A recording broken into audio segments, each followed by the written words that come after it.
What's going on, everybody? You're listening to the Josh Lacy podcast, Empathetic Warriors, where we'll talk to real-life warriors overcoming hardships and where it's gotten them in their life. Thank you for listening. What's going on, everybody? Welcome to the second episode of the Josh Lacy podcast, Empathetic Warriors. I'm here with Rob Daniels, who has an amazing story. Literally a man that had it all and gave it up, and guess where he's back at? Right up on top. So without further introduction, what's going on, Rob? Hey, not too much, man. How you doing today? I'm doing great. So I gave you a rough introduction, but go ahead and tell us a little bit about yourself. Sure, man. Like you said, my name's Rob. 39 years old. I grew up here in Texas. I live in the Dallas area. Grew up kind of moving around Texas all over. I enlisted in the Marine Corps when I was 17.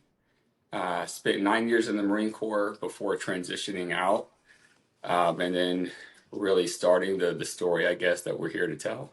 Yeah. So believe it or not, we're going to dive in a little bit about where you started from. So you said you were born in Texas. How long did you live in Texas for?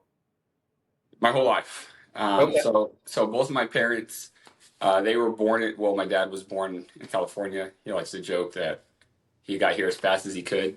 But both of my parents grew up in West Texas, out in a little dusty oil town called Odessa. A lot of people know it as like the Midland, Odessa area. So they grew up out there. My mom's dad was a roughneck.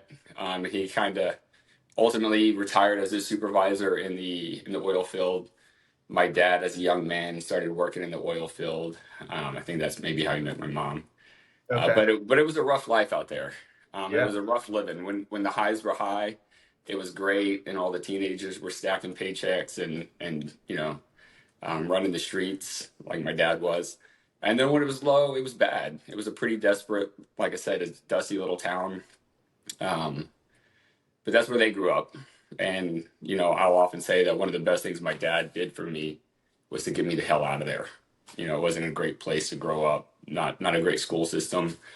And then some of my cousins and my relatives, not the best influences out there either. So that's where with your whole family close around you, like cousins, extended family? I did, yeah. I grew up up until I was 6. I lived on the same block as, my favorite Aunt Kim, my Aunt Debbie lived next door. We at one time lived with my pop. Man, that's that small town southern vibe right there. Oh yeah, we were all right there. I used to run away when I was 2 years old, Pampers and all, just running down Aunt Kim's place. That's awesome. Okay, so you have any brothers or sisters? Yeah, I got a younger brother. He's about 3.5 years younger than me. Just the two of us. We grew up super close. I played the typical big brother role. I picked on him, and I was pretty harsh on him at times, but nobody else ever did. That's for damn sure. Hey, there's only one person that can pick on a younger brother, and that's us older brothers. So right. Are you an older brother as well? I am. I'm the oldest of 3, so I got to have a little bit more fun than you did, being the elder sibling. So it sounds like you grew up like in a real blue collar, like old school blue collar, not like the blue collar today, where it's roughneck, living, and like you said, when times are good, paychecks are getting cash, but when times are hard, you're skimming by, on the bare bones. What were your parents like as when you grew up? Oh man, I kind of anticipated this, and my answer is that my dad made me tough, and my mom, instilled me full of love. Hey, that's awesome. Not to say that my dad wasn't full of love. He was an excellent father. I love my dad. But he grew up pretty wild, man. His dad, maybe not the most honorable man, not the best example for my own father, but he always wanted better for me, and that's what I would say about him, is that he worked hard to make sure we had better opportunities, and like I said, he made me tough along the way. My mom was the mom that gave that balance. Her little babies could do no wrong, and she was the ultimate nurturer. So, my parents definitely created a strong foundation for me. That's awesome. That's as sad as it is to say. That's unique to hear these days. I feel like we're that last kind of generation that really got to experience the old school family, foundation and morals. And nowadays, I mean, it's rare, and you get looked at weird if you say, yeah, I asked, my son has to ask me, can I get, be excused from the dinner table, or when my son says yes sir, no sir, yes ma'am, no ma'am. It sounds weird to people these days, and that's how we grew up, which instilled a lot of character, and I'm sure that led on to your successes a little bit later on in life. Yeah, absolutely. I didn't always realize it, but there was just always a different standard. To Okay. me, this is the way it's supposed to be. This is the way you're supposed to work. But no, you're absolutely right. When you start to look around, the bar isn't that high for us, man. It's not that hard to achieve in this world Yeah. where the effort is lacking and foundations aren't being set. People are not being raised in a home where they can look around and see how they could behave in this world rather than, you know, the alternative. Yeah. Yeah. So grew up surrounded by family, loved and supported with maybe a little love here and there. But going through school, or did you excel at school? Did you play sports? What happened there? Yeah, I academics wise, I excelled. I was always pretty good at math and sciences. I have a very logical brain, and schoolwork. Doing well, it was important to me. So neither one of my parents graduated high school. So that was one thing that was going to happen. If my dad had one goal for me from being a little buckaroo, it was that come hell or high water, I was going to graduate high school. Was that a big driving factor for you that your parents didn't do it, so you wanted to kind of break the mold? Not necessarily. I wanted to be successful. Okay. When it all culminated into being a young man, I knew I wanted to be successful. I knew my dad worked hard to make sure that I didn't, fall into the wrong crowd, which could have been very easy for me. Um, when I was young, the academics were instilled. I went to like little UIL contests, and I prided being on the A honor roll and all that. The middle school years, that's when dad came around, knowing his role was important. I didn't care as much about grades. Maybe I Yeah. had a little bit of a chip on my shoulder, and I've struggled with this. If I understand it and I know I understand it, I don't necessarily want to commit to it or care for it. I didn't like the curriculum of school. I didn't like the structure. I passed my classes so I could play sports, and that's where I think a lot of my drive came from. I was always a smaller dude, Okay. so from the time I was again little, I sort of had this little man syndrome where if I couldn't be the biggest or the strongest, I could at least work the hardest.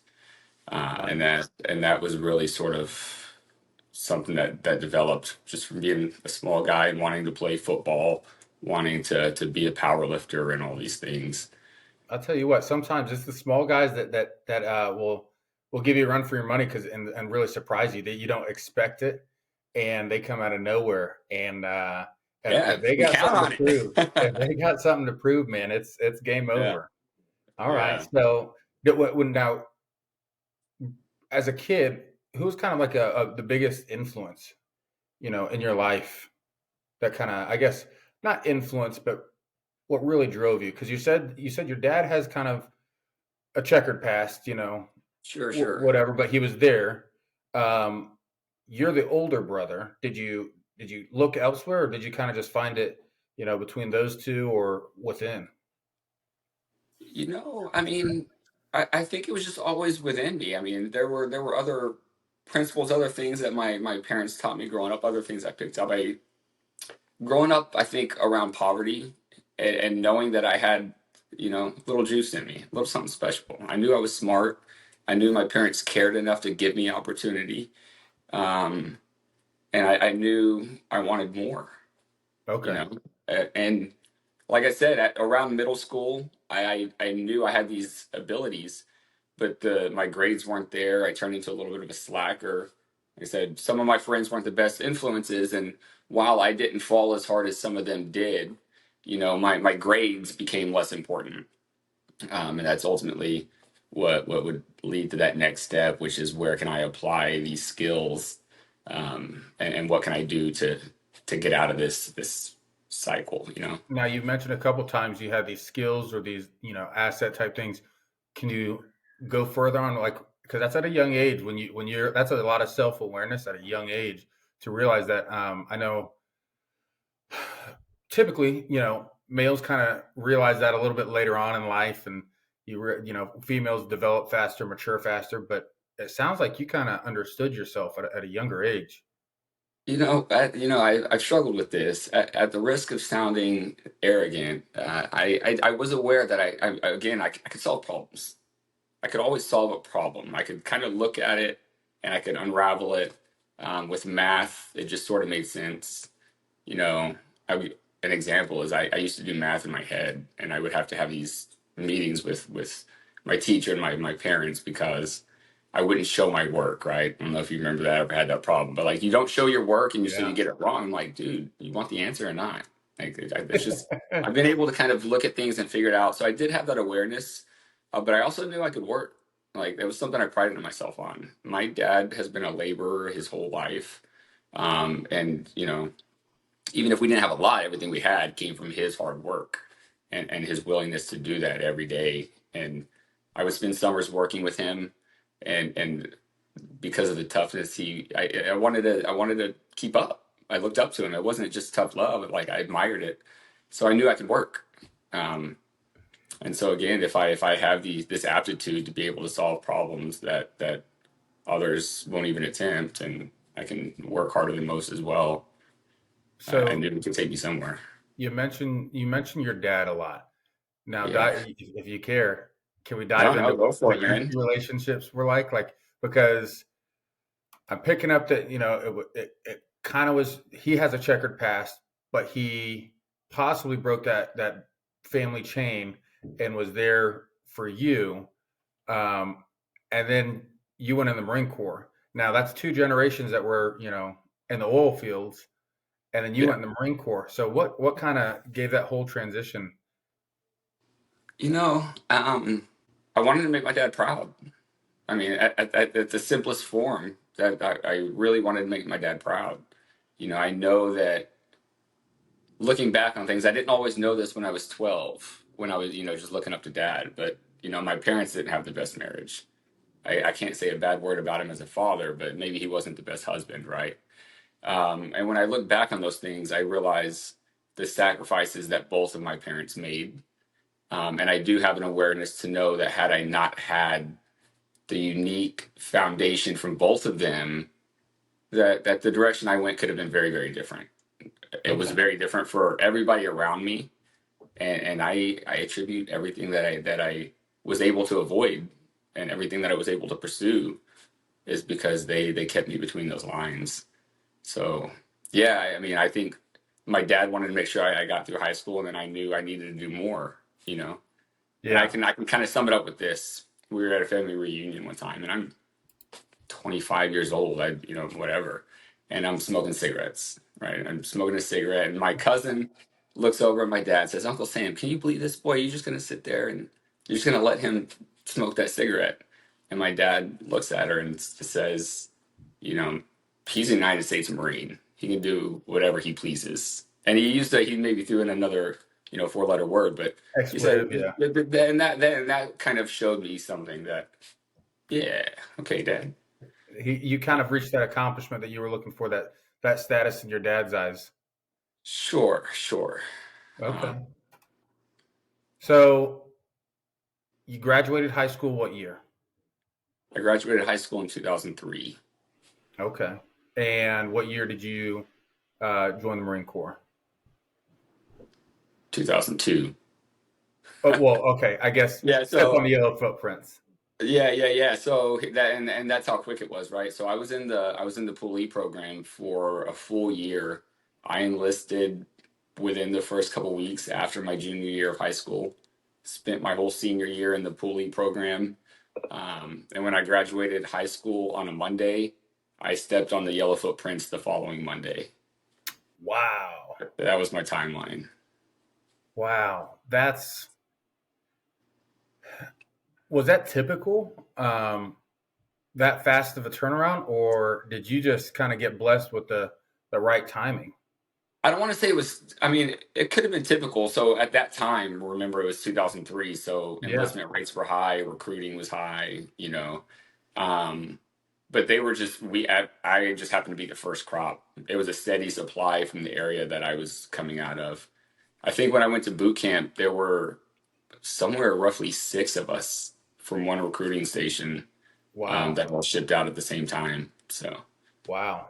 What did did 9/11 have anything to play with your motive to join or anything? I mean, I oh yeah, didn't think no, I about wouldn't. if you graduated 2003, joined that same year with that fast of a turnaround. Obviously, like you said, things were cranking right then. I mean, it was the heat of everything. What was that environment like in your mindset? As seeing it happen, was it like a pivotal moment? You saw the news flash, the world stood still, and you said it's time, or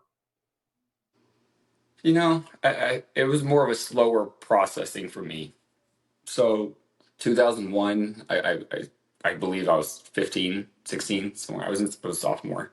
Um, but before I really knew what happened, the first thing they said was that the World Trade Center had just been bombed. And I don't even know if I knew what the World Trade Center in New York was, but there is a World Trade Center, a very prominent building here in Dallas.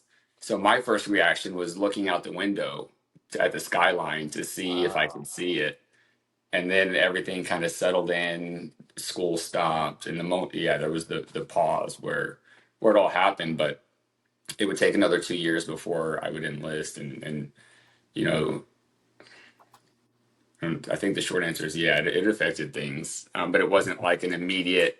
I've got this call to duty now. that I that think that wasn't yeah, that wasn't you saw it and you said time's up. I can quit school or quit the school mindset and focus on the military. right. It wasn't that overnight, but then again, it slowly set in that I see where this is going. Okay, And there wasn't much hesitation once the decision was made. It just sort of made sense. gotcha. Now, fast forward again to you going to boot camp. Sure. Since you're on the wrong side of the Mississippi, you had to unfortunately go to San Diego, right? Yeah, yeah. I Oh mean, man, I'm sorry. I'm it- sorry. why was that? All Marines were made. Real Marines were made in Paris Island. So Hmm. you know, I mean, look, I'm not going to debate which one was tougher. I've heard about those fleas. You can have it. I, You can I have it. will. I will say, ending my military career in San Diego, um, I don't want to climb those high mountains. I'll deal with the fleas, and you can keep your mountains, and Yeah. we'll just be happily ever after. Amen. No, So I joke that one of my biggest accomplishments in 9 years in the Marine Corps, and I never stepped foot in the Carolinas, either one of wow, them. Yeah, it was great. that's impressive. Right? I mean, that might be a title worth giving right there. Right. So 7 days after you graduate high school, you step on the yellow footprints, and from there, kind of give us unraveling till you get to your first unit, and then how fast you kind of deploy, or what you got into the Marine Corps doing. Oh man. All right. So feel free to speed me up or slow me down at any point, but it was all pretty fast paced. I didn't necessarily have an exact plan of what I wanted to do when I went in, but I knew I wasn't going in to kick boxes for 4 years and just check. I wasn't going in just to collect the experience and move on. I wanted to see what this was going to be all about. So I went to boot camp and enjoyed the process. I went in shape and ready for that. Um, and I was able to recognize the games that were being played, so they didn't stress me out. I'm not going to say boot camp was easy. It was a tough time, but it was just something that this is okay. I'm here now. Yeah. Let's see what the next step is.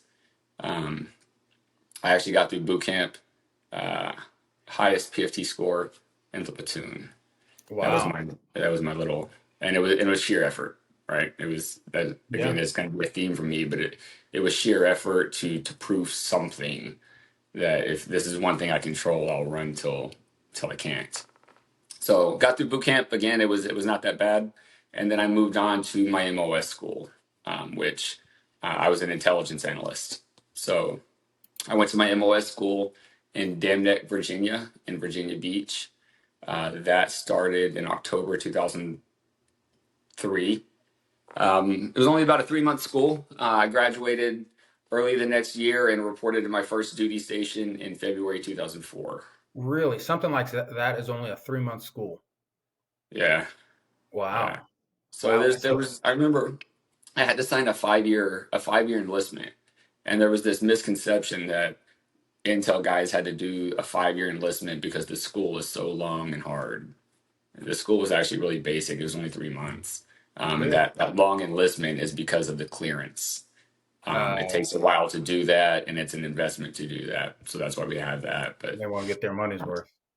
yeah, really, that field can be so broad, and there can be so many different responsibilities and things that could get assigned that the school is pretty basic, and a lot of what you do is OJT. Okay.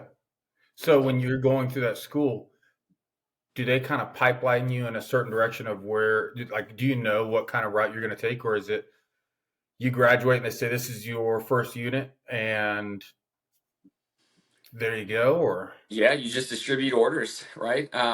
There were 30 people in my class, and like I said, I from high school I transferred to some of these schools as well.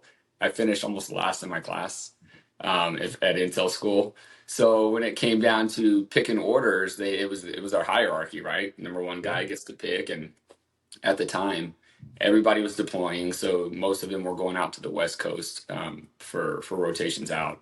I wanted to avoid Okinawa at all costs because I had a high school sweetheart that I didn't want to go to Okinawa and leave behind.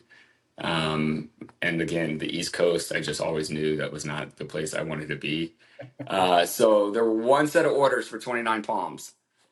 I oh wanted to be in man, control of my destiny. We all knew 29 stumps was the worst of the worst of the worst. So I jumped on that grenade. I secured my orders to the West Coast to be in California by taking the orders to 29 Palms. So wow. Did you really uh, know what you were getting in for by taking those orders? no, I mean I'd heard some stories. There were a couple lap movers, people that had done a prior enlistment and are now moving from their previous jobs into Intel, right? So I heard the stories, but again, it was a risk that I was willing to take. Um, but to answer your question, no, we didn't know what our jobs may be, whether it was going out to do, the ground combat element, which had one, set of requirements, or doing air work with the air wing. Um, I ended up in my first enlistment getting assigned to a UAV squadron, which is unmanned aerial vehicles. Okay, At the time, the Marine Corps only had one like system of operation. There was one program of UAVs that we had, um, and that's where I went to interpret what we were doing there. really? So So, when you picked 29 palms, did you know you were going UAV, or it I was mean, just I, kind I of I said I'll take 29 palms. I looked at the paper and said, "What the hell is VMU1?" That's you know, and I think one of the instructors like, I don't know. I think it was vague. So no, I didn't necessarily know exactly what was in store whenever I showed up. okay? Getting to your first unit, what was that All like? right. So uh, we were one of two in the Marine Corps, and at the time we were doing rotations in Iraq. So when I showed up in February, we knew we were going out later that summer. We ended up getting in country July 31st that year. Um, Wow, did you but go?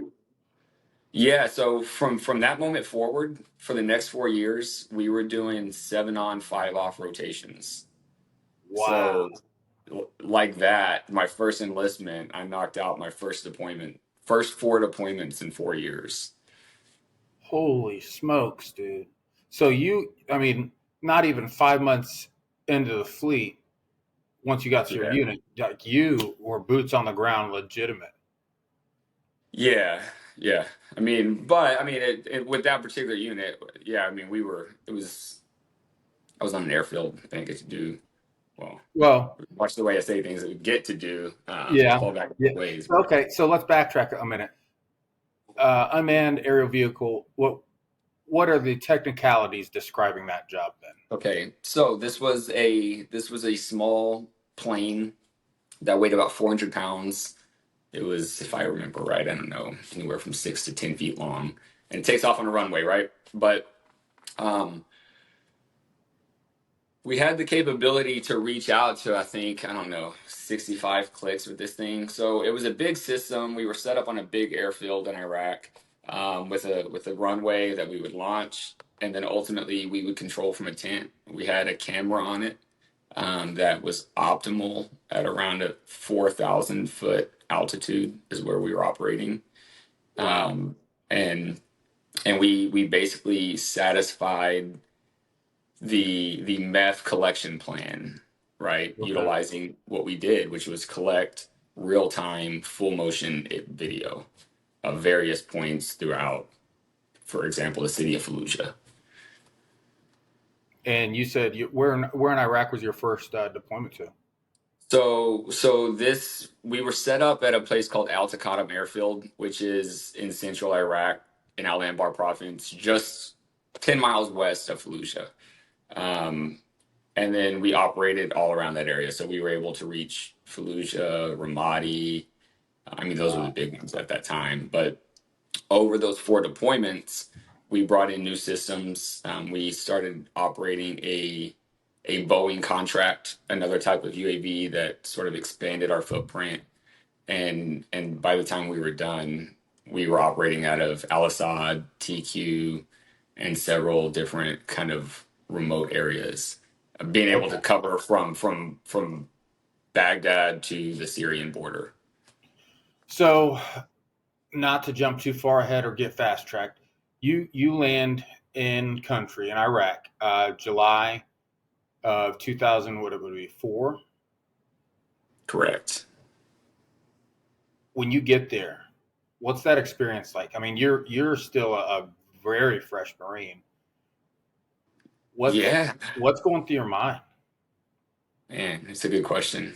You know, I often take for granted what that first deployment felt like to be 19 and show up in Kuwait, for example, which is where we landed. And how did that feel? Hot, hot. Showing up in Kuwait on in July, when the bird opened the gate, you could feel the oven turn on, and then it was your first view, and it was tent city. For as far as you can see, it was tent city and sea bag drags, and um, hot is the feeling I remember. But I remember taking it all in and having a sensation of like, this is it. Okay, here we go. I'm here now. And then it was drinking through a fire hose from that day forward. Trying to figure out what this really is all about. Now, when you join the Marine Corps, there's people join for different reasons. Some education, some, you know, just to go to combat. Some just because they know they can't afford or pay for college, or they don't have any other choice in life. When you signed your contract, was there any intention like that going into the Marine Corps? Um, Not individually. I knew I had opportunity in front of me, right? I knew I was going to get the opportunity to have the GI Bill. I knew I was going to get various benefits. One thing that my dad helped with, I wanted to be a grunt. My initial thing was like, yep, I want to be the guy in the poster. I want to do all the cool guy stuff. But my dad repeatedly telling me, pick a job that'll give you skills. Pick a job that'll give you skills. And I tested well. Intel sounds cool. I thought maybe I was going to be James Bond. That turned out to not be quite the case. But that's kind of how I fell into the job that I had. And Okay. then I just knew that I was going to be good at this. Did You you know, know? Did you know you were going to deploy going into Intel? absolutely. And, Okay. it was 2003, so we were 2 years into things happening in Afghanistan. There weren't And many MOSs that were not deploying. Yeah, intelligence. I mean, regardless of your specialty, it's an operational MOS. So I definitely knew I was going to deploy. Okay. During that first deployment, anything impact you more than you thought it would, or were you just kind of it was a whirlwind? Everything is coming at you so fast with UAVs being new, the utilization of everything. Did you realize what happened until you got back, or what was that? No, that deployment has impacted me significantly. But while it was happening, no, I mean, I was on autopilot, not autopilot, but it was just singular purpose is how I often think about it. Everything else in the background faded away. Um, and that was by far the longest hours of all my deployments. That one was the most taxing because we were just round the clock. Anything we could do to keep a bird in the sky, um, we were around the clock providing the support because during that first deployment was in 2004, which was when we went into Fallujah for Operation Phantom Fury, which was ultimately the largest Marine Corps offensive since Vietnam. Yeah. And so we were participating in that, and the op tempo was just high. So um, yeah, no, I didn't process it all at the time. It was a good time. It was exhausting, but I wanted in the fight. Later, it would be a lot. Okay. Now that first rip goes out. You come back, and you said you were 7 on, 5 off, or did I get switch it around? Yeah, no, it was 7 on, 5 off. So So, essentially, we were coming home in March, April. We were heading out in July, August. so for those first 4 years, you never really got a Christmas. No, I spent 4 birthdays, Thanksgivings, Christmases, and New Year's in Iraq Man. in Okay. 04, 05, 06, and 07. So you get back off that first rip, and what's life like? I mean, you had just kind of gone into what I would call your manhood, going from high school straight into boot camp, learning your MOS, getting to the fleet, deploying, and seeing some stuff. Come back. Is that when what you saw set in? No, not really. No. What it was different. I remember coming back and being overwhelmed. The Okay. typical. I remember going to the mall and looking around and just feeling strange. Like everything, like wow, everything just kind of kept on moving. One thing I picked up on that I haven't thought about in a while is not knowing any of the songs that were on the radio. Right? It doesn't seem like a long time, but 7 months away, and I didn't recognize a single like new song that had come out or that I heard other people singing.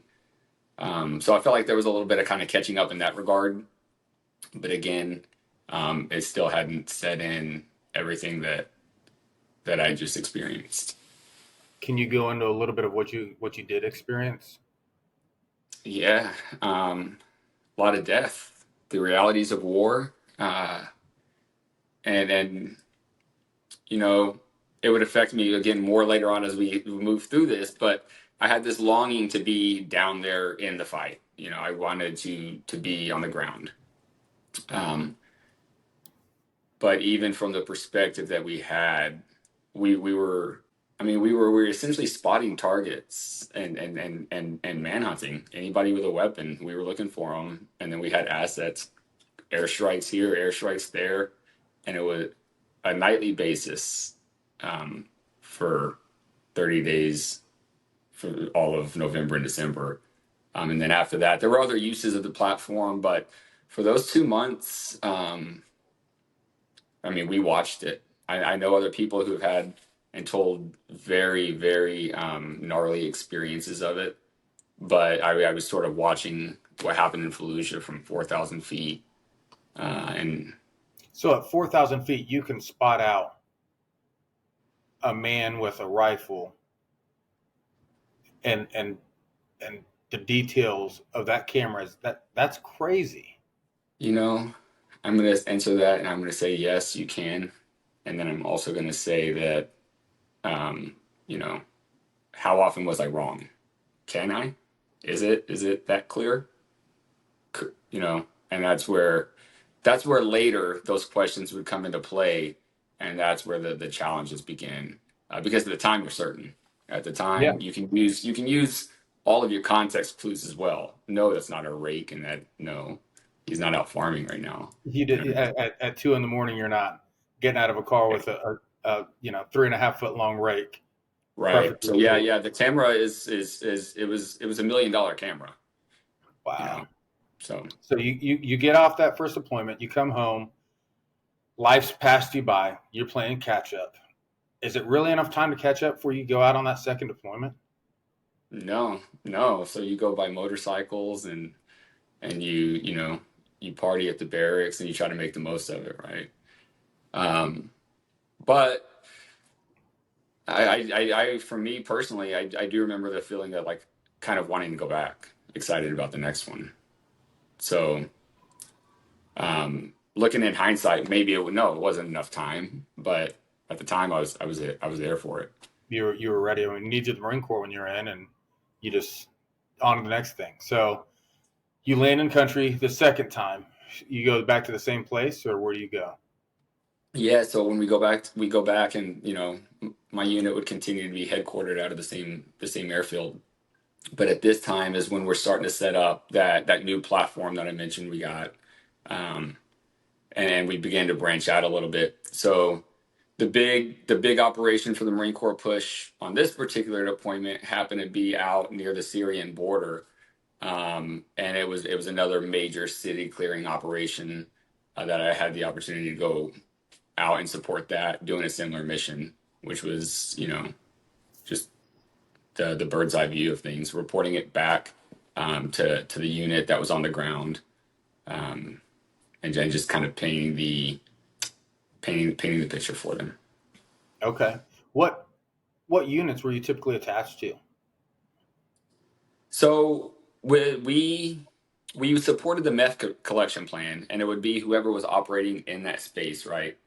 Okay. So in this particular operation out in Al Qaim and Husayba, not Husayba, I'm gonna misspeak, but we were supporting 2-1 out there.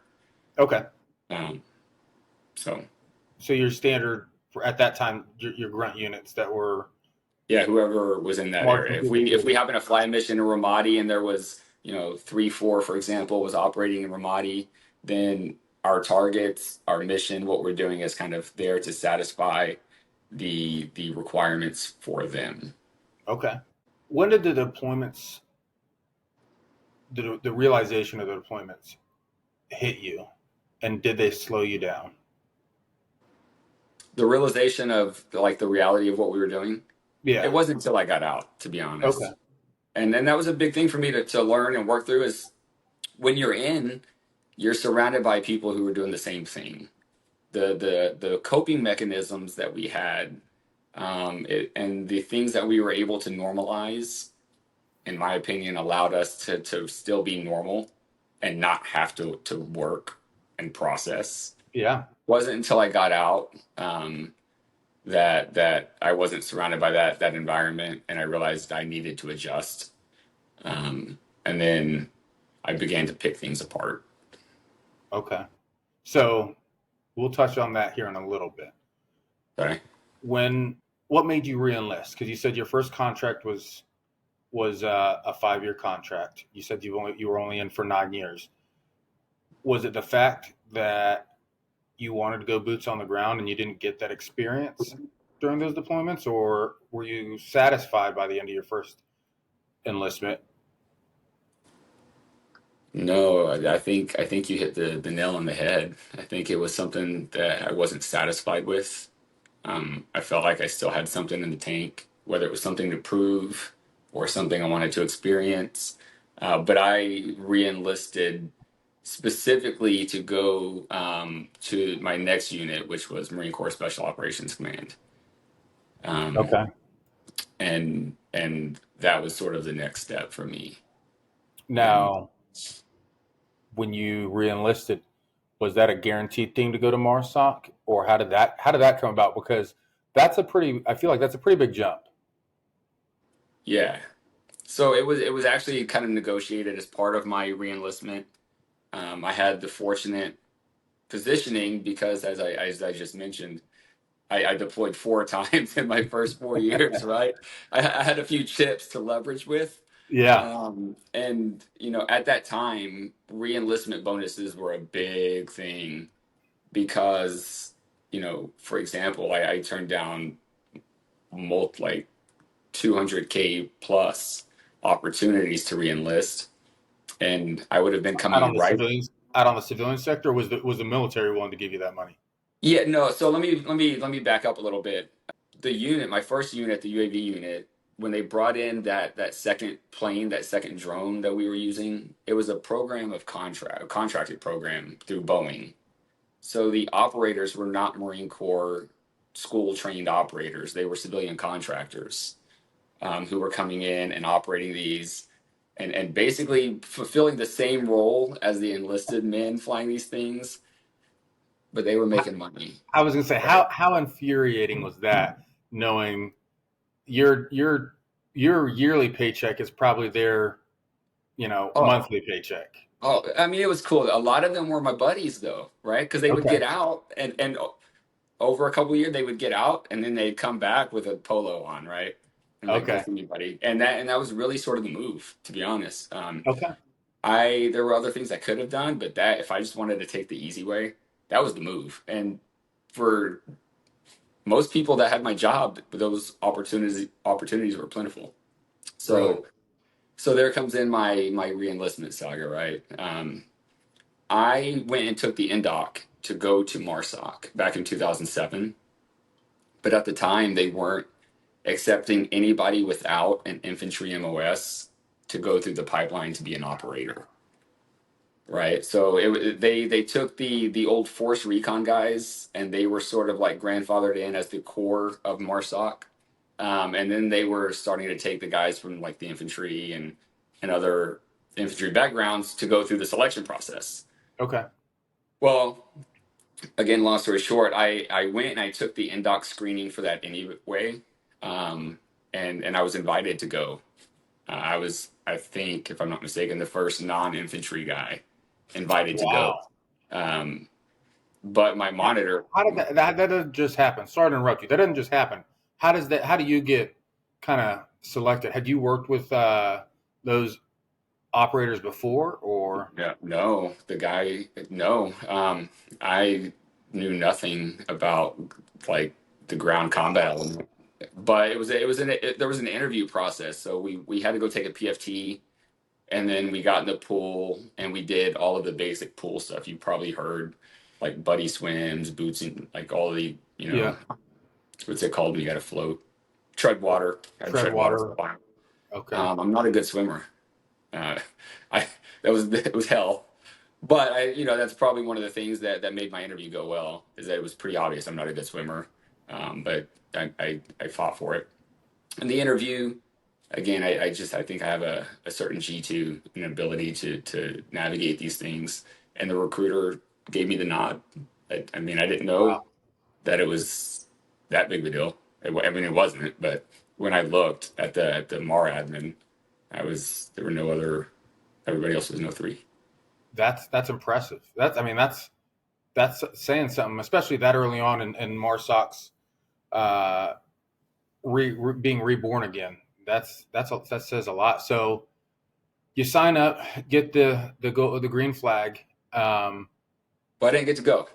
Oh, So right, so okay. so it came out on the list, and then I'll kind of I didn't get to go. My CEO had to sign some things, and I had to knock out a final deployment with him, and then my monitor also had to actually give the blessing. So the monitor, I don't know how to best explain it for people that don't know, but he's the guy that controls all the different job fields, right? So there's a guy that assigns all the MPs where they need to be, a guy that assigns all the intel people where they need to be. Anyway, he has quotas to fill, and he would not let me transfer over without kind of a fight. Yeah. So this is all right. So reenlistment bonuses. And when you reenlist in a combat zone, it's tax free. Um, I'm a little bit squeamish to say it, but I'm just going to put it out there. When I reenlisted, the intelligence bonus for my field was an $80,000 bonus. Uh, so if you reenlist in country, that's tax free. Here's the thing they did to me. Even though I had taken that screening, they said that they're not going to let me go to selection because I didn't have the background for it. They officially put the plug on that. So it was cool. I got the invite. They weren't going to let me go be an operator. So now I've got two options. They just toss the orders to go to MARSOC as an intel guy and go do my job over there. And they, made that sound cool. Or I could re-enlist and lat move to go be a reconnaissance Marine and lat move to go to BRC, which was my first pick. But my monitor, again, Oh man. they would not let me go to BRC. They denied my lat move request to go to BRC because my swim qual was out of date. My official Marine Corps swim qual was out The of one that date. you took from MARSOC didn't they just Yeah, but they hop in the pool for nothing? even though I just done all this swim stuff to like go try out for MARSOC, that it was irrelevant because my official swim qual was out of date. So the only way to approve that reenlistment was to return to the States where I could do a new swim qual, and then they would approve my lat move, which would So have cost. you were in country during all this. Yeah. So to clear, Okay. yes. So when I reenlisted, I was in country, and my reenlistment bonus was tax free. Uncle So Sam gets his when he needs to, and sometimes, we need to get ours. So if I would have wanted to reenlist and do the lat move that I wanted to do, I would have had to return to the States before I could reenlist, and it would have cost me roughly 40 grand. So Wow. it was take the 40 grand pay cut, re-enlist and go to recon. And then later on, if I make that, then later on I could work my way back into MARSOC, right? Or I can take this payday and go be as cool as I can be as an intel dude. And that's the route we went. So I don't know. that's I You re-enlisted. be uncool as an intel dude and have 80K more money in your pocket, or I think the decision you made was pretty smart, or that was made Yeah, for you by the sure. monitor. Yeah. So Um, that's my re-enlistment saga. okay, But so you reenlist in country, finish that deployment out, and that is what, 07, oh 08. 08, Yeah. and you just stay in the same unit. Did you ever move units since there was only two units? No, and see, that was another thing that was somewhat rare for my enlistment. Um, because I had a 5 year enlistment and because my school wasn't that long, Yeah. I ended up spending like a complete 4+ years at my first duty station. Wow. Because in the Marine Corps, typically you're not going to be eligible to move to a new unit until you finish, I think, what is it, 3 years? I think it just moved to 3 years. I think it was 2 years. Every 2 years, they were moving you around. But in order to move, you have to have a certain amount of time left on your contract, right? Yeah. So I got to a certain point where I'd been there for well over a certain amount of time, but didn't have time on the contract. So I ended up staying at my first duty station for a full 4 years. And then when I re-enlisted is when I got my orders and I went down the street. I went from 29 Palms down to Camp Pendleton. Okay. And second enlistment, what was that like? Because you didn't get your dream of going MARSOC, then you didn't get your dream of going recon. Yeah, so I ended up at MARSOC anyway, right? I Okay. report over there to do my job as an intel guy, which I was excited about. Nice. Brand new opportunity, brand new set of skills, and I still got to be in an environment that I was looking forward to. So when I got there, I knew it was going to be uphill. I knew I had a lot to learn because it's just a completely, vastly different environment. Yeah. Not just with everything going on around me and what the mission was, but with the skills I would have to learn. So Now, that, did they that have type of their stuff. own UAV operators that you moved into, or did you help kind of facilitate any new features that they could utilize? So I did my best to make myself useful. All Okay. right. And that's where I think so. You saw my photo with the little UAV that I had. Yeah. Yeah. So that's one thing that was a MARSOC thing, but the one prior to that was completely different. Technically, I didn't fly those. There was like a whole pilot operator thing. I just got really good at looking at the feed and interpreting what I saw and being Okay. useful in that regard. So when it came time to um, getting attached to a company, right? So I get to MARSOC, I get attached to the next outgoing company as part of their intel suite, right? So you've got three teams, and then what makes MARSOC really cool, and I don't know what's changed over the last 10 years, but the intelligence capability that we had at the company level, we were able to we had a lot of capability.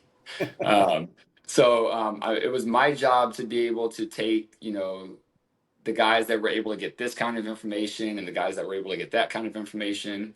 And I would tell them, hey, dudes, can you go get me this stuff? And then I try to put it together like a puzzle. That's the most Now, are basic you way. talking about equipment? Yeah, different collection capabilities, right? So whether it's Okay. imagery intelligence, which would be eyes in the sky, or whether it's signals intelligence and we're trying to hear what they're talking about on their walkie-talkies, right? Or human intelligence, right? We had the dudes that were out running bad guys and had their ears in different rooms. And I would take all of them and figure out what they could help me figure out, and then take that soup and try to make a picture out of it. Wow. So, how long did it take you to get acclimated to this new pace? Because you said you were on that, you got put right into that first team that was going out, right? Yeah, so I mean, I had a good run up. I got there in May to June, somewhere around there. I had some Okay. some some leave in between, but I got there summer of '08, and then we headed out in March '09 was my first deployment. Um, but it was very different. My first 4 years, when we were home, we were home. I had downtime. We didn't have a high training tempo. If we weren't doing what we did deployed, there wasn't a lot for us to do other than maintenance and PME. Um, at the new place, it was a little bit different. There were different schools that had to be done, different boxes that had to be checked, company training, evolutions. So that was where I was able to start getting a feel for things and seeing what Okay. the new thing would be like, and figuring out what my individual responsibilities within this team may be. Um, so I had time. I had time to get acclimated. I had a couple different evolutions that showed me different things, new personalities. To again, it was a whole new world. Yeah, I would imagine it's like going from high school football straight into the NFL. I get the caliber of those guys, just the mindset that they bring to the table, and they know that they have to take certain things, a different way. Yeah, yeah. Yeah. I realized very quickly that resourcefulness was an asset in a place like that. You show Okay. up as the new guy, you're like, hey, I got a question, and dude, go find the answer. Was Yeah. the vibe that I got from day one, and it was great. It as someone who prides himself on being able to figure things out, it was a great place for me to go figure things out. Awesome. So how many deployments did you do with MARSOC then? So two, I ended Two. up getting Okay. two company deployments with MARSOC. Okay. Those any different, the same than the first four that you had with your first Oh, enlistment? very different, very different. Okay. You know, I it was the first time I got to get outside the wire, so to speak, right? The, Really? the stuff that the stuff that I thought I was asking for, and I got to get out and go do patrols, and Wow. so that in that regard, that I mean, that was very, very different. So you got to fulfill that kind of void that you had on your first enlistment. That's yeah, yeah. Okay. I mean, I got to start experiencing it anyway. Nice. Um, and that goes back to the UAV thing, and trying to make myself useful. If you know, if you're trying to put together enablers, is what we call people. If you're not a team asset, if you're not a critical skills operator on the team, they would all often task organize based on what they were going out to do and what they needed. And I always kind of desperately pick me. I want to go. So I got really good operating that Raven, uh, Okay. which was like a handheld, like you can throw it and then fly it. It reminded me of the picture. You remember those big styrofoam airplanes that you could buy the kit and you'd slide That's the what it wings was. through? Yeah, and half the Yeah. times when you slide the wing through, it would snap in half. So then you'd have to duct tape it anyways. That's what it looks like. Was it similar? I mean, a lot more Yeah. Yeah. No, technologically dude, advanced, but that's what it was. To be honest, I think you could probably get a drone that's just as efficient from Walmart these days.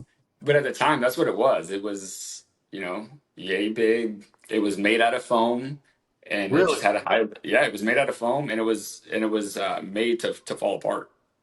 So when you land it, it just kind of hits the ground, and the wings fall off, and you snap it together and put it in a bag. wow. Um, and it's a hand toss, and yeah. So you get in country that first deployment with MARSOC, and you're already being utilized. How fast was it that you left the wire? Oh man, it's hard to say. Maybe a couple months. Okay. Not, I mean, not right away, but like I said, when the opportunity did come up, maybe a couple months in, I didn't have to wait too long. But I was like, guys, I can fly the Raven. Basically you can kind of see over the hill, right? You can see, is there any traffic as you pull up? Yeah. It's not the most beautiful thing you got, but like I said, whatever I could do to add value.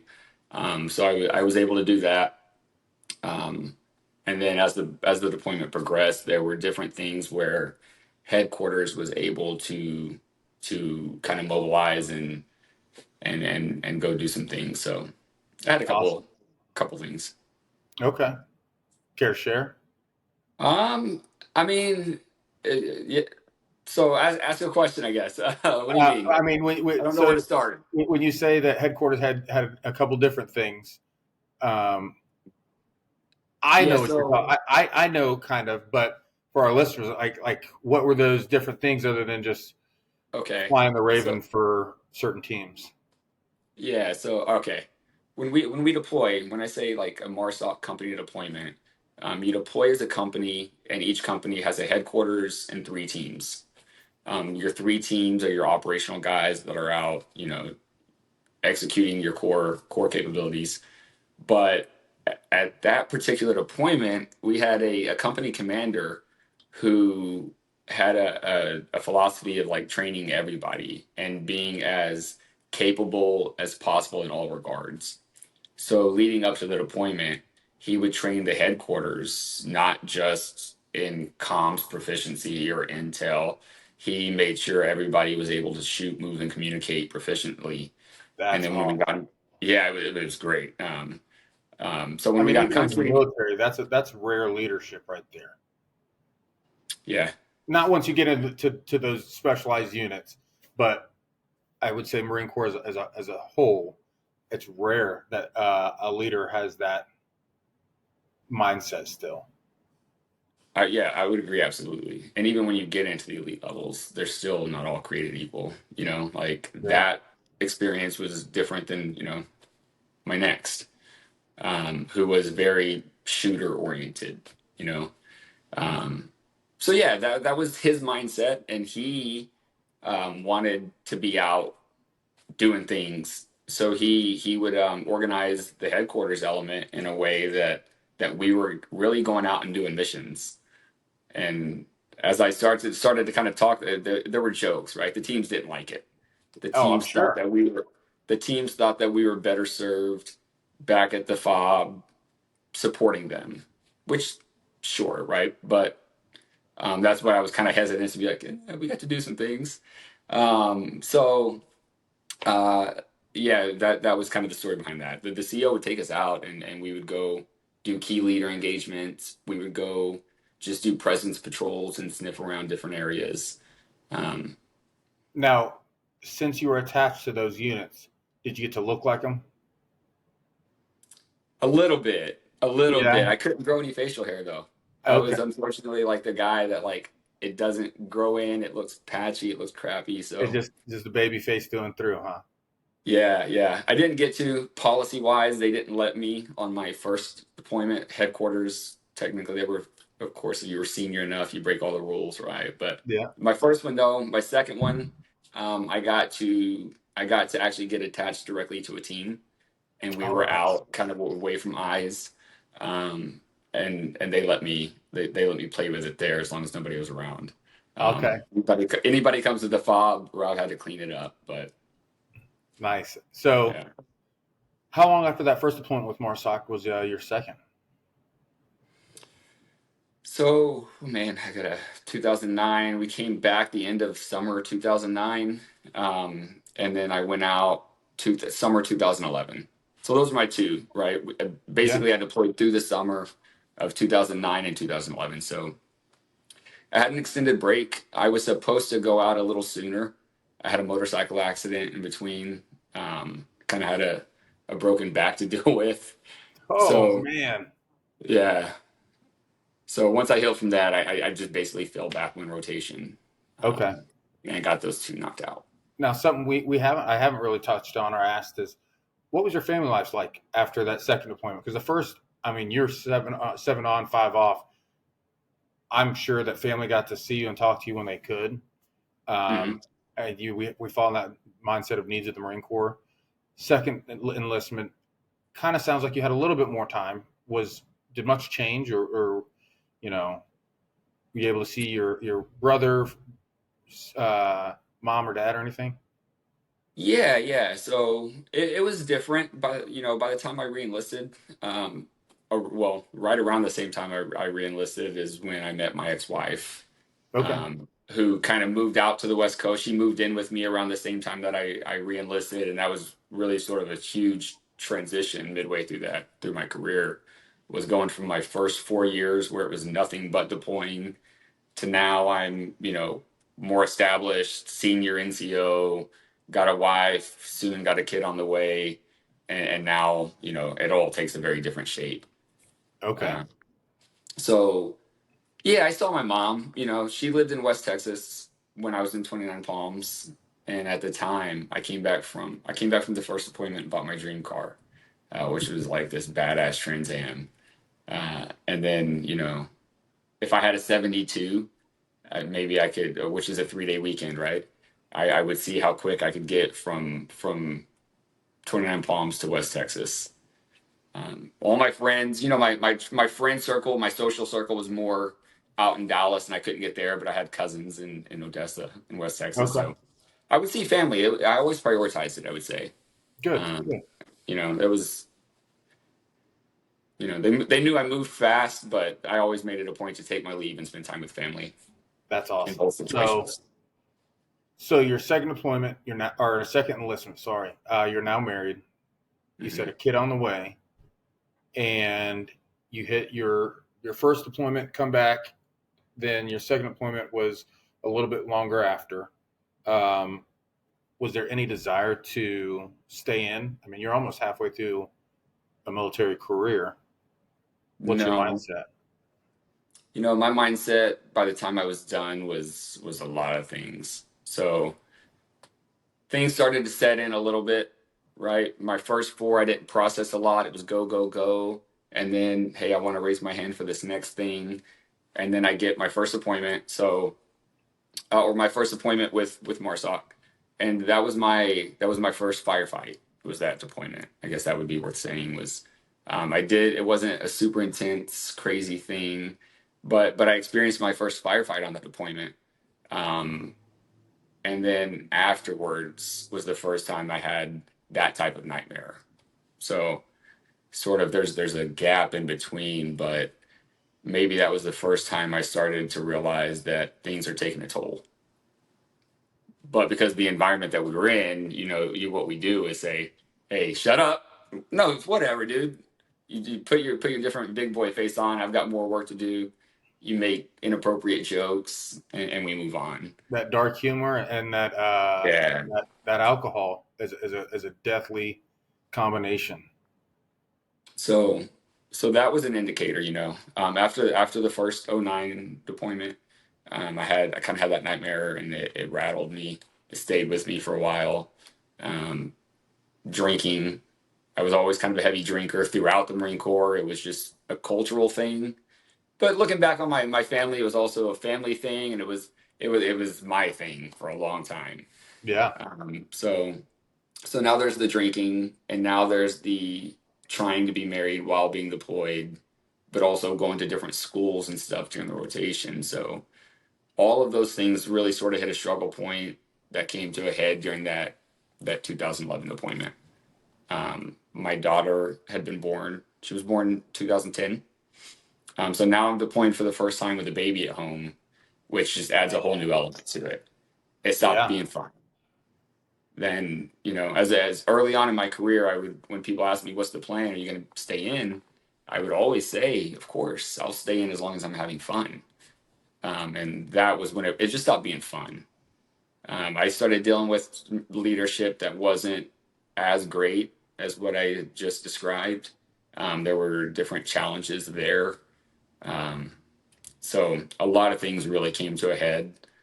And the guy next to me there was another civilian doing another job, making just as much money as those UAV operators. And now I've got this kind of experience, right? Now I'm not just a UAV guy. Now I've got, a special operations Operator experience. background. Yeah. Yeah, so there were enough opportunities for me to say, okay, let's go see what else is out there. Okay. So was your command surprised or caught off guard or like offended that you didn't want to reenlist?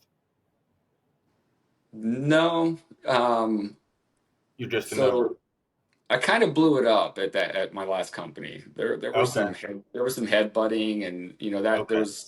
there was other stressors on that deployment, and so I kind of they were like, see you later in a sense with those guys, but no, it made sense all the way around. I had people that supported me and knew Good. why I was doing what I was doing. I had people that tried to convince me to stay. I had other opportunities that were tough to turn down.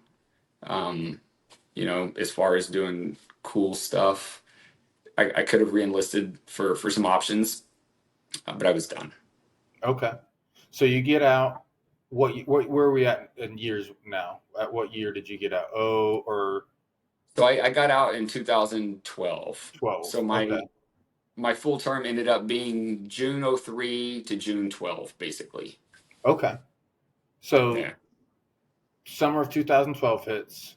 You're a free man. What's the next move? I had jobs secured and lined up. Okay. I had a good friend from my first unit who was doing drone work over in North Carolina.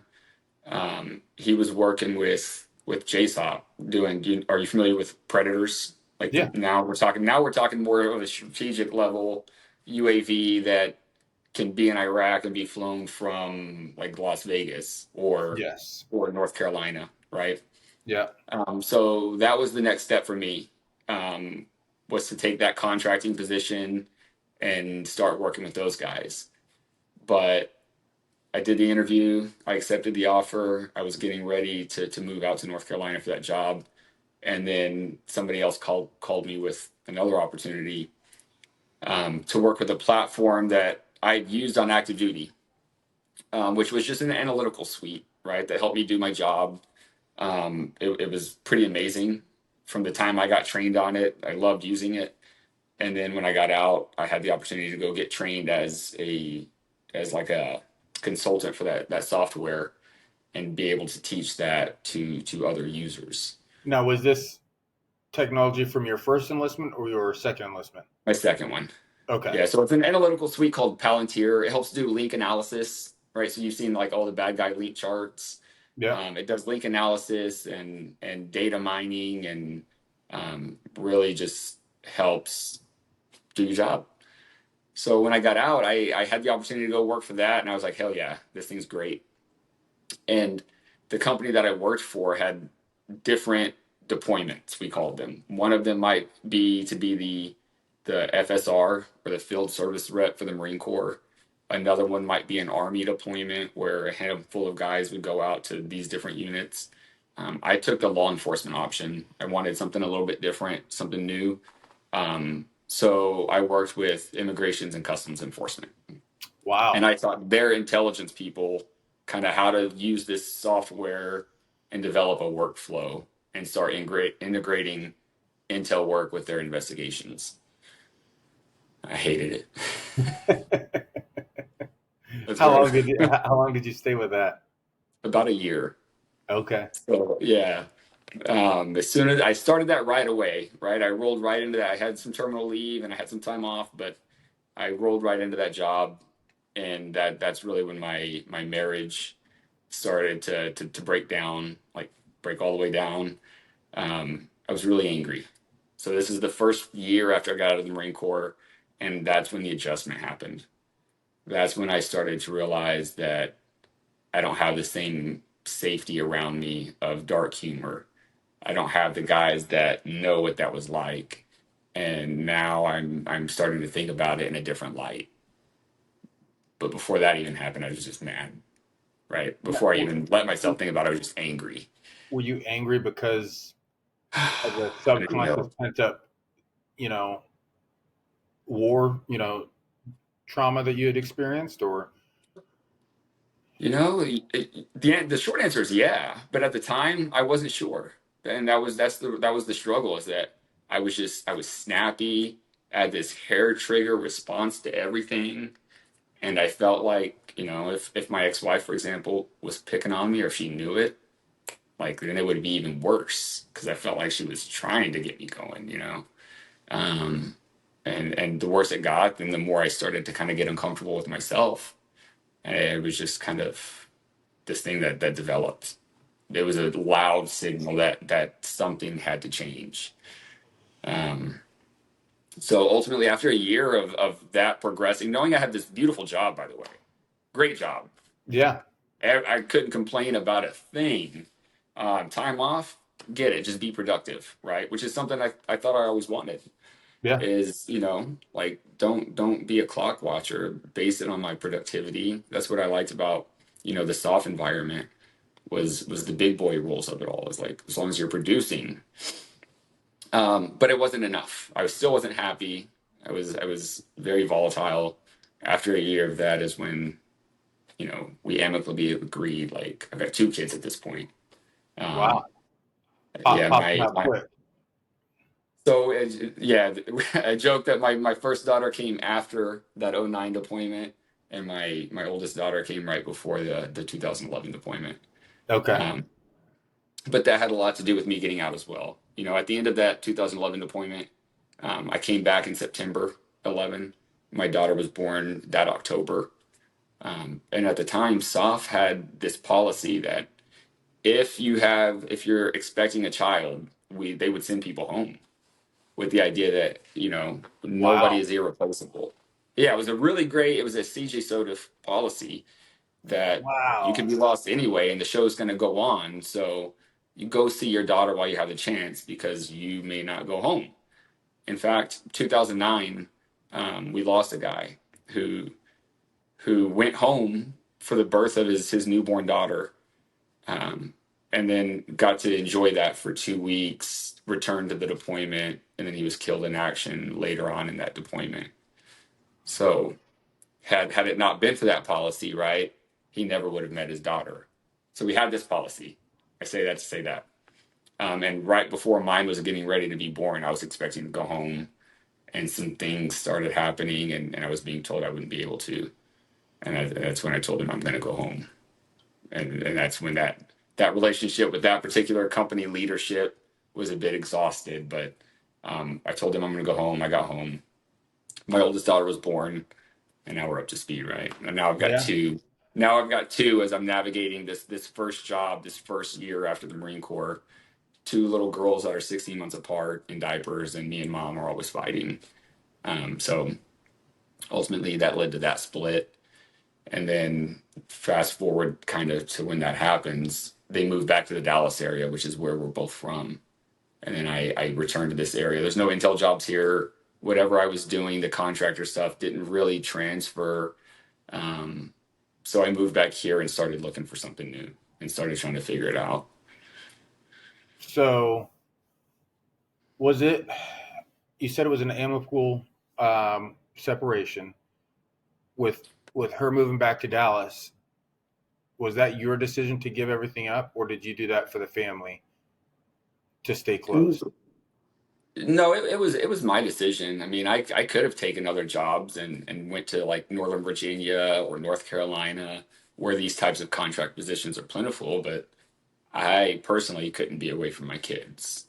Like, um, it was just something where I didn't want to deploy again. I sort of knew even when I was with my ex, I had the option of deploying with that company Mm-hmm. and taking my payday.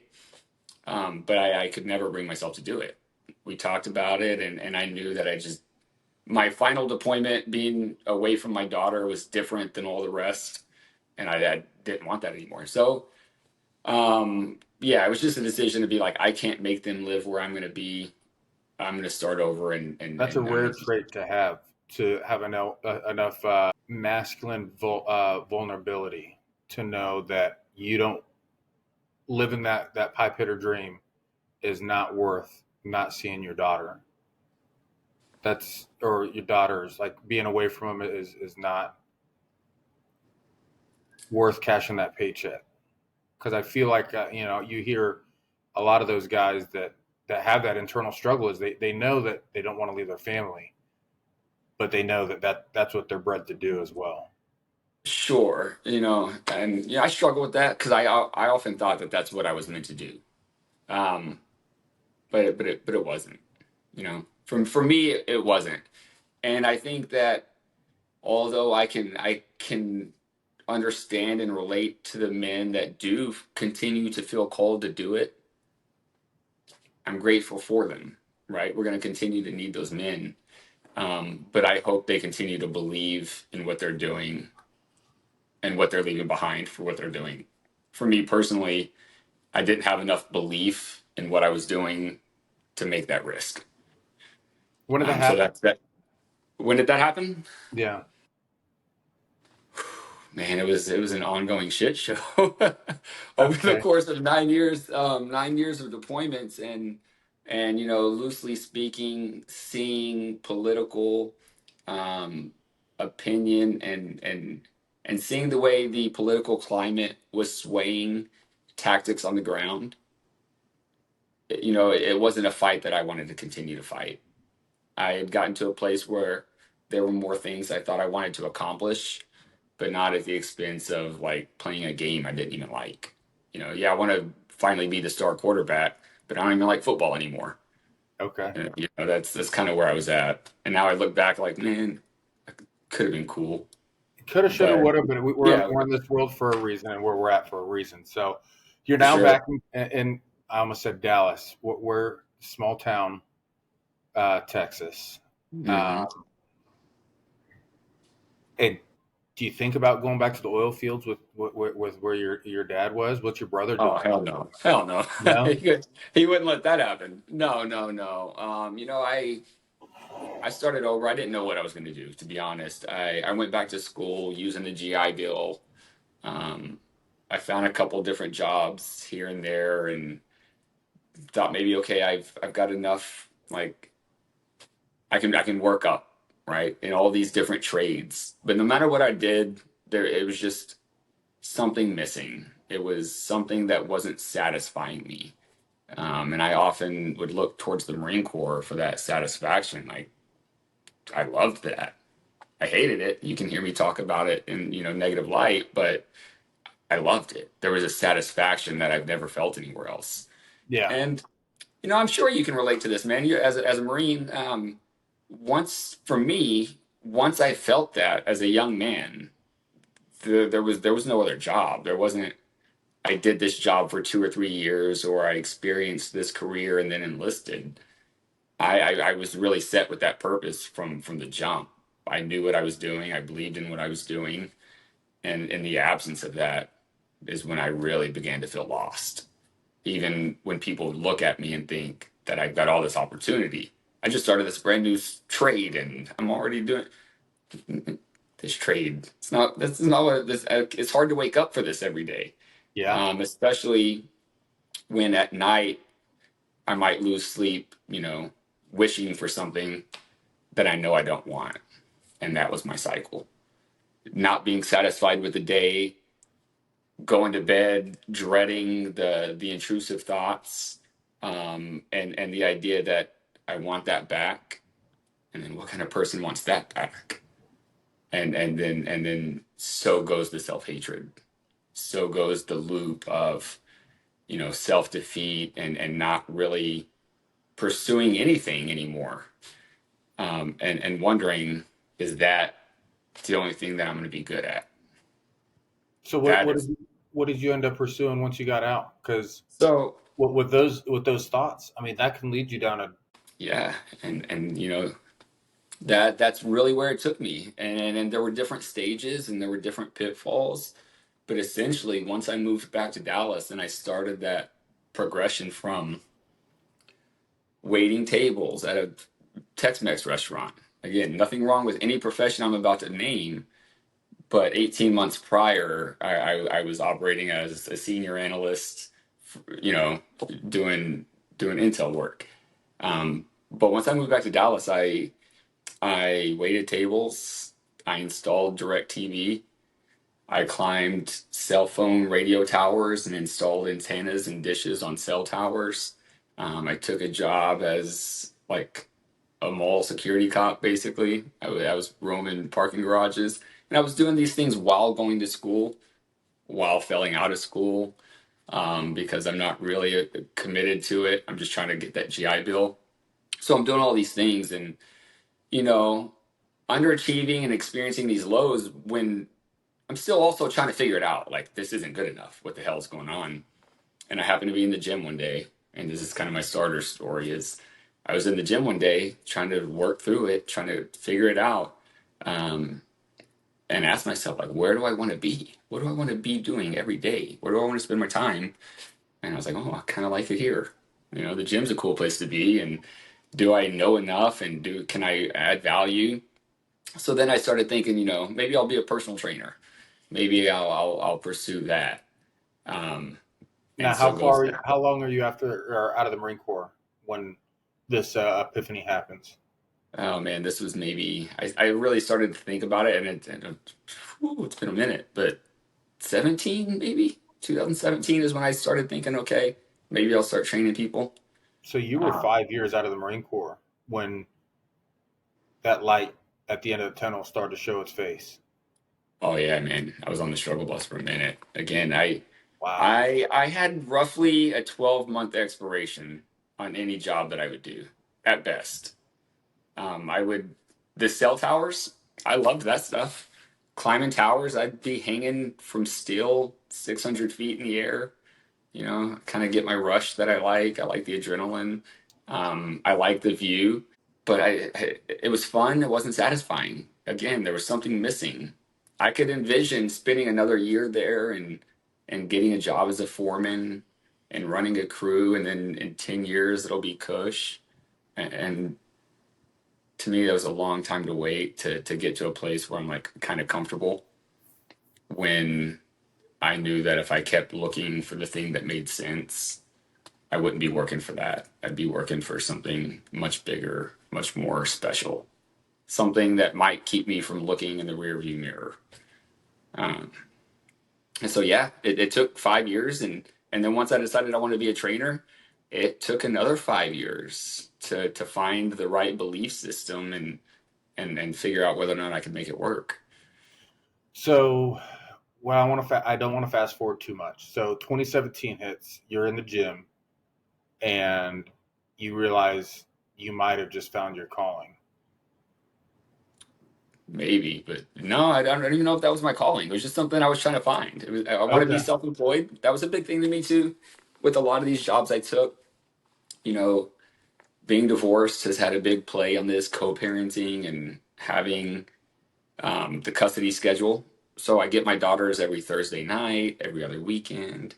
So I take them to school every Friday morning, and I wasn't going to take a job that wouldn't let me take my kids to school on Friday morning. Yeah. That was sort of a hard line that I drew in the sand. Like, my schedule needs to accommodate this. Thursday nights, I'm not going to work late. I've got to pick my kids up on Thursday nights. Like, That's awesome. um, maybe sometimes I wondered if it was irresponsible, you know, and then that's just, again, just one layer. Um, You can what if those forever, but at the end of the day, you can always make more money, but you can't sure. make up that time with your kids. Exactly. But until I start making more money, now I'm kind of going through this self-doubt and this wondering, like, what's next and what am I going to do? And with personal training, yeah, I know how to work out, but do I have the chops to do this or do that? So it took a while to cultivate it and to grow that. That wasn't necessarily what I finally discovered to be my calling, though. You know, um, I guess that's a good time to segue into how I found breath work. So I'm still going through all of this stuff, and I'm still trying to figure out how to find the right, I don't know, belief system. Try to find something to keep me going because I'm in the throes of depression. Every single night, I'm telling myself these lies that that's all I was good at. That's all I was good at. Why? You're never going to be happy. Every night. During those 5 years, did you ever seek any help for your depression, or was it kind of self-sabotaging help? A lot of it was self-sabotaging was a real thing, but no, I went to the VA. I went for help, and I've had counseling sessions, and I've had the pills offered to me. I watched your chat with Robbie, and oh my God, I was like, oh yes, we It's a can real call right thing. now. I can call right now and say, hey, yo, I'm experiencing a hard day, and without even knowing my chart, I'm gonna get a prescription right there on the phone. It's sickening. It is sickening. And so I had one. I've had different experiences, but that was always in the background, and it made it difficult for me to trust. And if I couldn't trust, I wasn't ever going to open up to these people. My final go around, my final experience with VA provided counseling was after I had discovered the Wim Hof method and discovered breath work and how much value there is in that. When I told my counselor, like, hey, these things, and he basically says to me, well, if breath work was helpful, you wouldn't be here. And that was my last meeting with him. Um, Wow. so to answer your question, yes, I did kind of try to look at those resources, but ultimately, and I've learned things. I did pick up some nuggets. There was some value in some of my counseling sessions, but a lot of it was me beating my head against the wall. I'm not recommending that that's the best way to go about it, but it was me beating my head against the wall and living a life of just this total introspect, which did a lot more harm before it ever did any good, I would say. Um, So you find breathing techniques. mhm. You're down this path of this might be what I want to do. I might have found my niche. What what's that playing out like? So that was really the aha moment, like when I knew, okay, this is what I need to do, because when I discovered the Wim Hof method, um, the switch was flipped. It was something that was provided via Instagram, following the right person. It was Cody who posted something with Wim Hof, and at this Cody point, Alford. Cody Alford, yeah, he Okay. posted the Wim Hof method, tagged him, whatever it was. But I said, okay, I'm willing to do anything. What the hell is the Wim Hof method? So I looked it up. I saw the backstory on that. Kind of felt connected to Wim Hof's backstory, and I sat down. Said, let's get this a go. And I sat breathless for more than 4 minutes for the first time in my life, and I knew that something had just switched. I knew that there was a level of control Wow. that I just experienced, and it left me looking for answers. Like, what the hell was this? Um, and so I did. I looked for more. I started anything Wim Hof related. I started taking it in, and I immediately enrolled in the fundamentals course. It's just like a Wow. a fundamentals program to teach you, not just because you've experienced the Wim Hof method. You I know have. that Yeah. you're going to feel it. Before I tell you anything, you're going to feel it, right? And Yeah. then I I work think your first backwards. question to me was when I said, and when you said, just try it, see how it works out and everything. And I hit you up either the next day or the day after. And I said, I just got like a euphoric high. I don't know what I Yeah. experienced, but I felt it. And you said, good. I wasn't going to ask you anything, but the fact you said you felt it, that's what it was, or what it was all about. Yeah, man. And I felt that. And then I wanted to know why. And can I keep doing it? Because it felt so good. And this good feeling is I didn't think I could have it. So imagine I'm thinking the worst thoughts, all these intrusive, ugly visions of what I think my life is supposed to be. And then I discover this technique where I'm like, what? It was profound, right? So yeah, I pursued the fundamentals course. I got a basic understanding of what this meant, and then the next logical step was to pursue getting an instructor certification, um, to learn how to teach it to Wow. anybody and everybody that needs it. Um, and that has blossomed, and feel free to ask whatever you want, but now it's blossomed from now Wim Hof method, and it's a 3 pillar system, right? You got the breath work. I also do all of the ice baths and cold plunges, and there's a mindset that's tied behind it, of course. um, but I've expanded that into athletic performance and various breath hold techniques for strength gains with my personal training clients. And this now is my way forward. So you went from, like I said, in your introduction, living a good life, growing up happy, maybe some struggles, to joining the Marine Corps, doing some pretty cool stuff, to almost a complete rock bottom within a year. I don't, yeah, man. I kind of skipped over a couple of points. I don't know if I would say rock bottom. It was rock bottom. Yeah, rock fucking bottom. Everybody's rock bottom different. I mean, Yeah, no, it um, was. It wasn't yeah, almost. There were various times where I bounced on rock bottom. I could get up a little bit, and then I'd bounce back down. and Um, then you find your epiphany in the gym, and I mean, it hits you like a freight train. yeah, it gave me something. It was when I would try to answer the question of what else am I going to be good at. As a small guy, I always knew that I could get results. I knew I had a different gear of effort. Physical pain is for me. It blocks anything going on up here. Um, so yes, I that was a moment where I realized like I need to find a way to exploit this. And maybe it gave me that anchor point that I needed, right? Amongst many others, my kids, Yeah. for one, but giving me something to pursue, I think, gave me some momentum to start chugging along. But experiencing breath work and the Wim Hof method was the absolute ignition that brought me to where I am So now.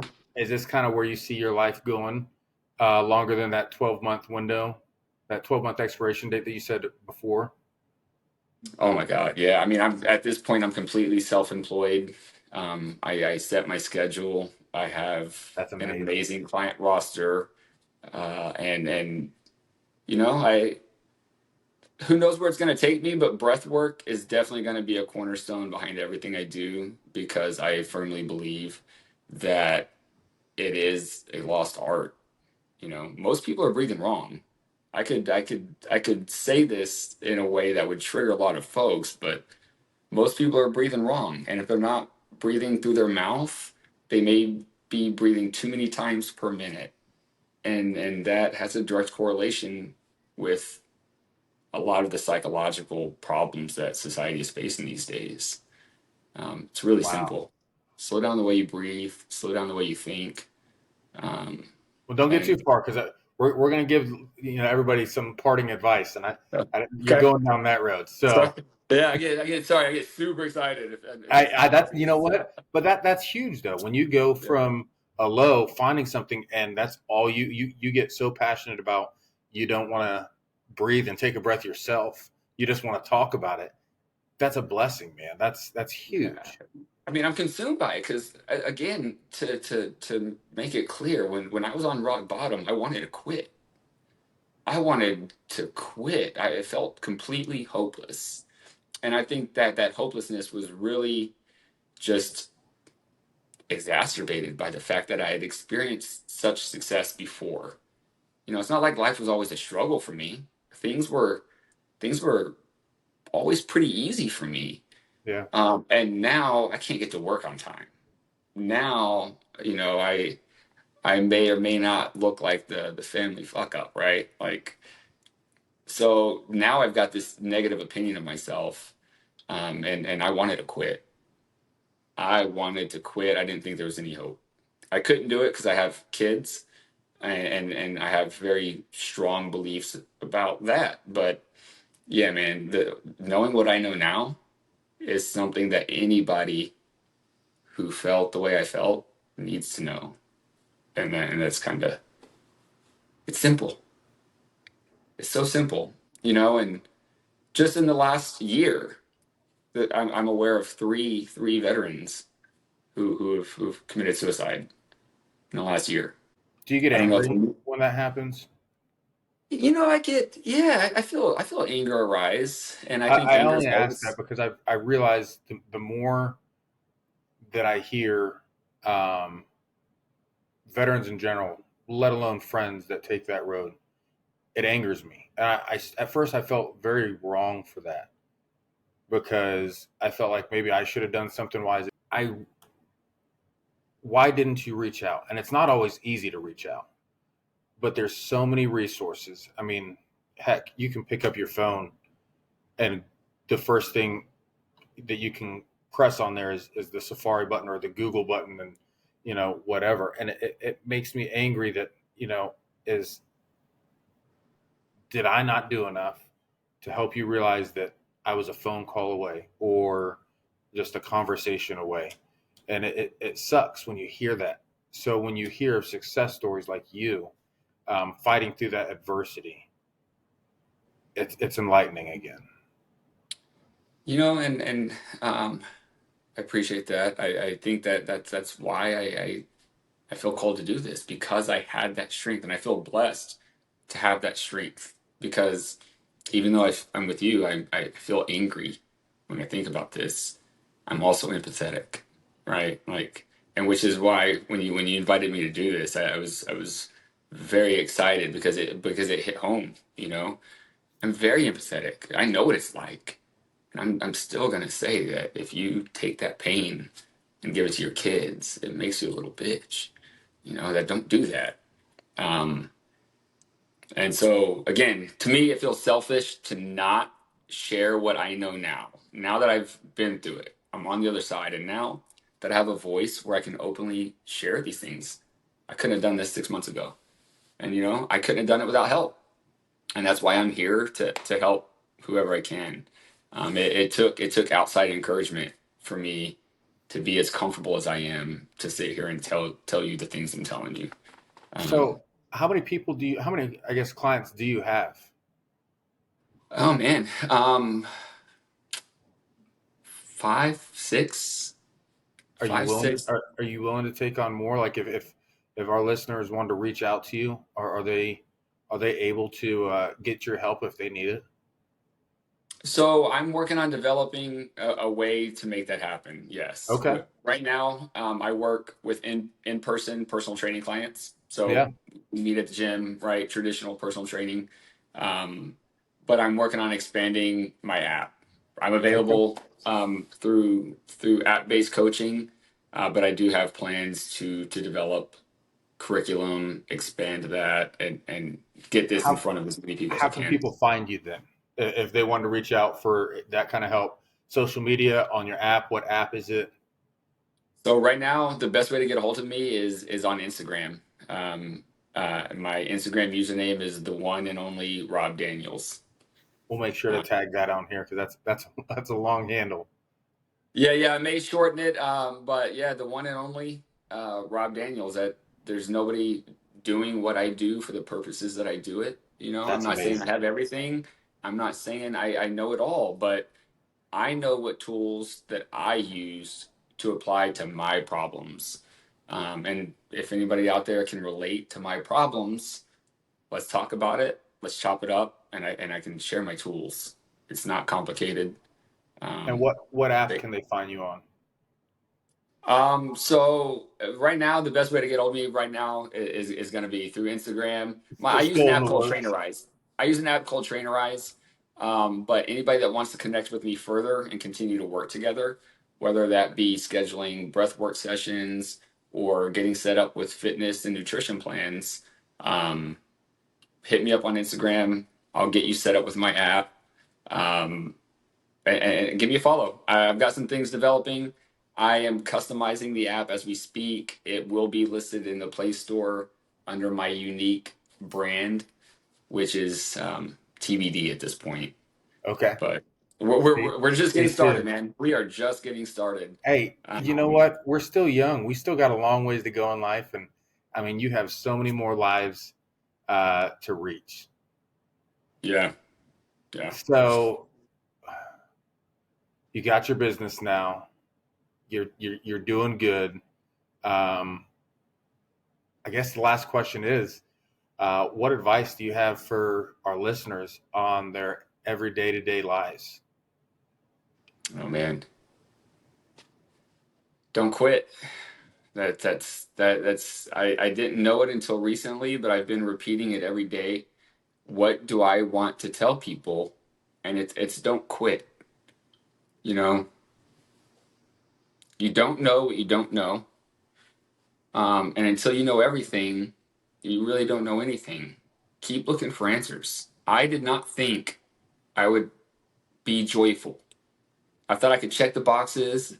I told myself if I get this place and if I have this, and it still wasn't enough. I really had to look inside myself and answer a call that I knew was pulling on me. I had to face fears, but I had to keep going. You know, that's it. Don't quit. Keep going. Hit me up. Listen, breath work. The shit works, man. The shit works. You have control. That's my message for anybody. You have more control than you know. I was 35 years old and I held my breath for more than 4 minutes. It's not because I'm a circus act. It's because I applied something that almost everybody who applies it experiences a similar result, which is euphoria. It right? was In one way, right? There's it was the weirdest, but yet most revitalizing and cool feeling altogether. You know, on that note, my dad, before I went to boot camp, again, to bring it all full circle back to my papa, right? Yeah. Before I went to boot camp, my parents gifted me this framed poem titled "Don't Quit," and it was supposed to like encourage me going to Marine Corps boot camp. It's going to be tough. Yeah. And the truth is that was always easy. All of that part of the ride was easy.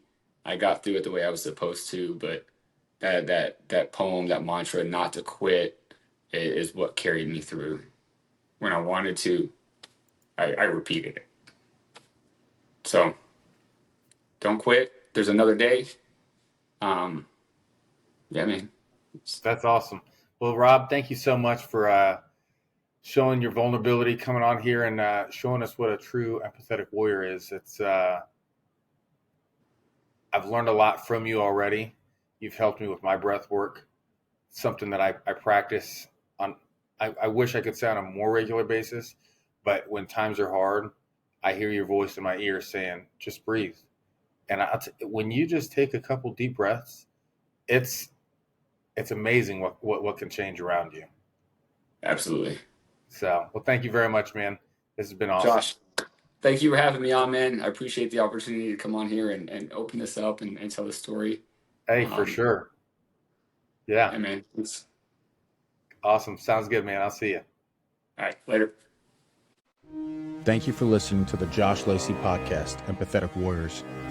If you like what you heard, or even if you didn't, leave us a review and hit that subscribe button to help us grow. You can also check us out on Instagram at josh.lacy, LACY.podcast. Thank you again. If it weren't for you, our listeners, we couldn't spread these empathetic warriors' stories.